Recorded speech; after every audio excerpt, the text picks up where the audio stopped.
5 to 12 years వాళ్ళకి physical activity చేయడం వల్ల కాన్సన్ట్రేషన్, ఫోకస్ ఇంప్రూవ్ అయ్యి ఫ్లెక్సిబిలిటీ ఉంటుంది. ఈ రోజుల్లో వాళ్ళు కింద కూర్చోడానికి చాలా ఇబ్బందిగా ఫీల్ అవుతున్నారు. కూర్చున్నా ఇలా కూర్చుండిపోతున్నారు. చూడండి, ఎప్పుడైనా మీ పిల్లల్ని అబ్జర్వ్ చేశారా? రైట్ నీని లెఫ్ట్ హ్యాండ్తో లెఫ్ట్ నీని పెట్టుకొని మీ పొట్టని పుష్ చేస్తాం. Inhale up, exhale down. ఈ రైట్ హ్యాండ్ని లెఫ్ట్ వైపు టచ్ చేయాలి ఇలాగా. ఎక్సేల్ చేస్తున్నాం. Full cycle. Inhale up. Very good, very good.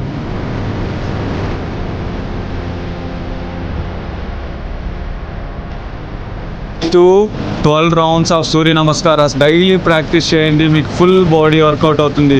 ప్రతి జాయింట్ అనేది మూమెంట్ అవుతుంది. పెయిన్ వస్తుంది. సో మనం ప్రాపర్ వేలో చేయాలి. అందుకే శ్వాసతో చేయాలి. ఎక్సర్సైజ్కి యోగాకి డిఫరెన్స్ ఏంటి అంటే విత్ బ్రెత్ సీక్వెన్స్తో యోగా చేస్తాం, వితౌట్ బ్రెత్ సీక్వెన్స్తో ఎక్సర్సైజ్ చేస్తాం.